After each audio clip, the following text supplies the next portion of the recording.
Time for a quick mini case study on early spring Louisiana waterthrush movements into southern Ontario.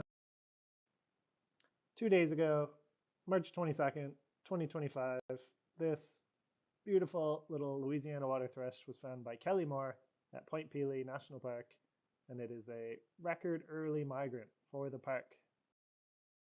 In general, from the birding human perspective, I find these record early birds can be interesting sometimes, where they're often used as examples of climate change or changing migration timing. But also, sometimes there's a bit of a competitive side for certain birders with records like this, where you want to get your name on the record, you want to break the record, which sometimes I think kind of pushes the boundaries of what is scientific.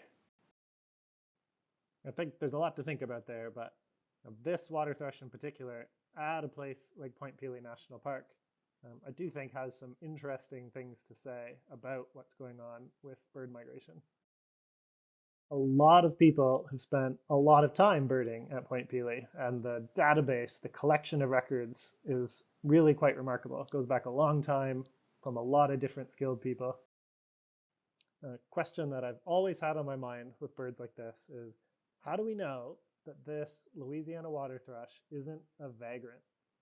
And they nest in Ontario, so when one shows up, you default to, well, it's a record early migrant. But how do we know that it doesn't actually want to be nesting in East Texas and it's just flown way beyond where it should be?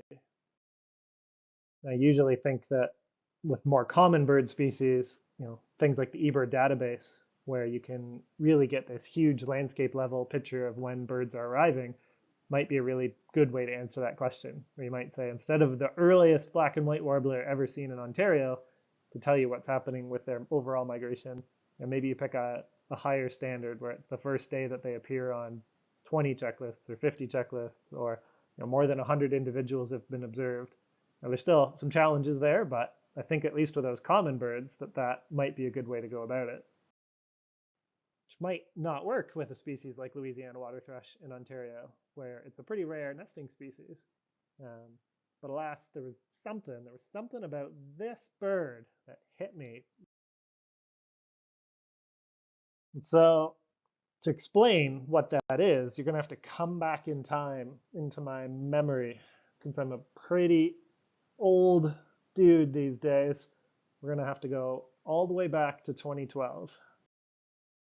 Back to the most extraordinary temperature anomaly in North American history, the March 2012 heat wave. And fun fact, these foggy, weird-looking pictures were actually taken by me at Point Pelee in March 2012. My camera fogged up during the weird heat, and I thought the pictures looked fun, and I can't believe I still have them. During the heat wave, I remember walking around the park for a bit with Alan Wormington, the dean of Point Pelee birding, and we're seeing a lot of really surprising things. Tons of early butterfly emergence, totally unexpected, records being broken.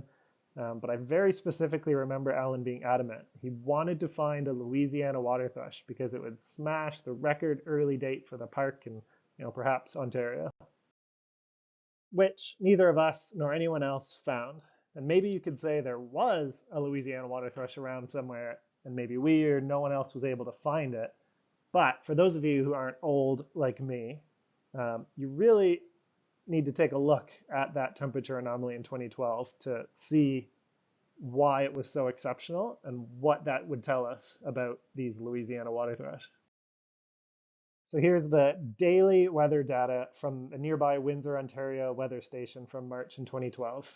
From the 12th to the 25th, there was a 2-week, 14-day stretch where the high temperatures barely went below 20 degrees Celsius, including the 3-day stretch, March 20th, 21st, 22nd, right around the same time of year as we are now, with temperatures 27 to 28 degrees Celsius. And here's the early March temperature anomaly map for the United States. It was off the charts for pretty much the entire eastern and central United States. There were weather stations that were breaking their daily record high temperature as soon as the clock struck 12 to midnight. That temperature was hotter than had ever been recorded previously on that date. And some of the most exceptional records involve stations breaking their all-time March temperature record that was then hotter, was becoming hotter with the new record than that station's previous high temperature in the month of April. So I remember thinking with Louisiana waterthrush and other migrant birds, it was this incredible case study.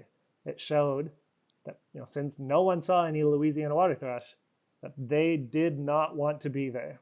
They had every opportunity to reach southern Ontario by mid-March, and they waited despite the exceptional migration conditions. Here we are in 2025 with Point Pelee getting that third week of March record. And then I pulled open the eBird data for southern Ontario, and the record early date is now March 13th at nearby Rondo Park, with a record a year later on March 23rd in Chatham-Kent. So now we've got 3 records in the last 6 years of Louisiana waterthrush in southwestern Ontario. And that just really made me feel like, fundamentally something has changed. They've adapted, they've changed their migration timing. And it's still possible to say, well, maybe there was, recent storms or recent migratory surges that could have brought these waterthrush to Ontario over the past 6 years. But, I keep this very unscientific database of when I arbitrarily think the weather was either good, exceptional, or all-time unbelievable, scoring system for migratory events. And according to my system, there hasn't really been anything over the last 6 years that hasn't happened in previous years. You can see how much that weather in March 2012 stands out. There was definitely more opportunities for them to be migrating than we've had in the last few years.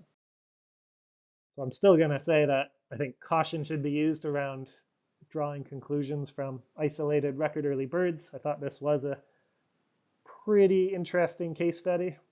Looking back to 2012, the butterflies were able to adapt immediately. It was warm, they came out way ahead of schedule, whereas perhaps the waterthrush were not able to adapt quite as fast. And if there are going to be more unusual things happening in a changing world over the coming years, I definitely think there's going to be more interesting discoveries to be made. And I'm a huge believer in that they can be made by getting your bird data, getting your bird observations into publicly accessible places like eBird, so we can perhaps draw bigger picture conclusions instead of looking at one bird or one record early situation. Get it out there so people can see it. I hope this was all entertaining and thought-provoking.